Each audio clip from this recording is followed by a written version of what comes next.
दोस्तों कैसे हैं आप। और आज हम बात करने वाले हैं फोटोसिंथेसिस इन हायर प्लांट्स के मेजर डायग्राम्स के बारे में। और ये डिकोडिंग एनसीईआरटी सीरीज का चौथा वीडियो है। तो इसमें हम नीट से रिलेटेड इस टॉपिक के मेजर पोर्शन डायग्राम्स की बात करेंगे, जिनसे रिलेटेड कई क्वेश्चंस पूछे जा रहे हैं। और ये पूरा एनसीईआरटी बेस्ड एक्सप्लेनेशन होने वाला है, इसलिए आप वीडियो को लास्ट तक जरूर देखिएगा। ज़्यादा लंबा वीडियो ये नहीं होगा, कुछ फ्यू मिनट्स में ही मैं आपके कंसेप्ट क्लियर करने की कोशिश करूँगा। तो दोस्तों सबसे पहले डायग्राम है एब्जॉर्प्शन स्पेक्ट्रम ऑफ पिगमेंट्स। तो दोस्तों आपने फोटोसिंथेसिस चैप्टर में पढ़ा होगा, आपको कुछ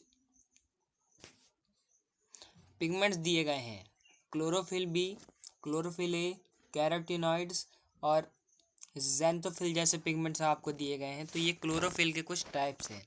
और दोस्तों जैसे कि ये क्लोरोफिल ए है, वो हमारी ग्रीन एल्गी में पाया जाता है। क्लोरोफिल बी है जो ब्राउन एल्गी में पाया जाता है। तो ऐसे क्लोरोफिल जो है वो अलग अलग प्लांट्स में पाए जाते हैं, और इन सब का एब्जॉर्प्शन स्पेक्ट्रम अलग अलग होता है। तो दोस्तों एब्जॉर्प्शन स्पेक्ट्रम आपने वेवलेंथ के बारे में आप जानते होंगे। वेवगाइड जो होता है, जो लाइट के 7 कलर्स हैं वेवगाइड, उनमें से ये पिगमेंट जो है एक स्पेसिफिक वेवलेंथ पर अपनी एब्जॉर्प्शन कैपेसिटी को शो करते हैं, जिसको हम इनका एब्जॉर्प्शन स्पेक्ट्रम कहते हैं। तो दोस्तों यहाँ पर आपको दिखाई दे रहा होगा कि ये जो ब्लू से जो यहाँ पर दर्शाया गया है वो क्लोरोफिल ए का है, ग्रीन से क्लोरोफिल बी का है, और रेड से क्लोरोफिल का नहीं है, वो कैरोटीनॉइड्स जो हमारे पिगमेंट्स होते हैं उनका है। तो दोस्तों जो शुरू में भी पीक करता है वो क्लोरोफिल ए है, उसके बाद वो डाउन हो जाता है। तो यहाँ पर आप देख सकते हैं 400 से 450 के बीच में ये जो क्लोरोफिल ए है वो अपने पीक पर है, और 650 से 700 पे भी पीक पर है। तो दोस्तों और आप अगर आपको याद है कि जो फोटोसिंथेसिस होती है वो भी कहीं 650 से 700 के बीच में ही होती है। तो ये जो पिगमेंट है वो चीफ पिगमेंट भी कहा जाता है। आगे बढ़ते हैं, इससे आपको और समझ में आएगा।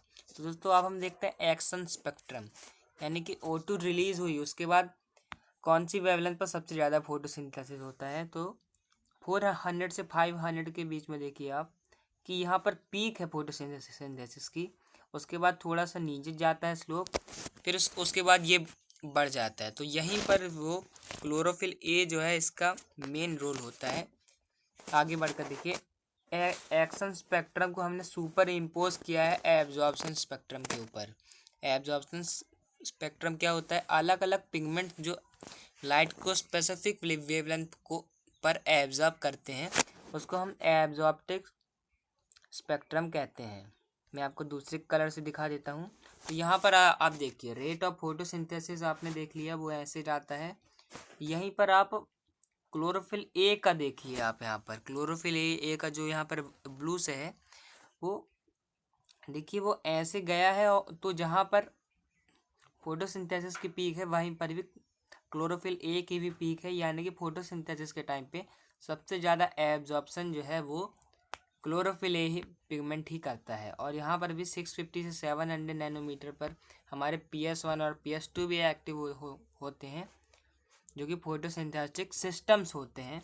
तो ये जो है यही पीक है, यानी कि हम एक कंक्लूज़न निकाल सकते हैं कि जो क्लोरोफिल ए है वो है चीफ पिगमेंट ऑफ फोटोसिंथेसिस। और इससे आपका बहुत बड़ा कंसेप्ट क्लियर होता है। अगर आपको कभी भी सवाल पूछा जाता है कि फोटोसिंथेसिस का चीफ पिगमेंट कौन सा है, chlorophyll A, chlorophyll B, chlorophyll C या फिर कैरोटीनॉइड्स, तो आपको क्लोरोफिल ए उत्तर देना है। आप इस डायग्राम से कंफ्यूज हो सकते हैं कि सबसे बड़ी पिक क्लोरोफिल बी की है, लेकिन जो चीफ पिगमेंट है वो क्लोरोफिल ए ही है।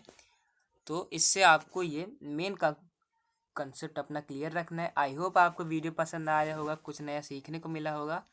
तो इसीलिए थैंक्स फॉर वॉचिंग, कमेंट और suggestions and views, keep learning with Abhinav. आपको ये सीरीज़ कैसी लग रही है हमें ज़रूर कमेंट्स में बताइएगा। पढ़ते रहिए, कीप लर्निंग।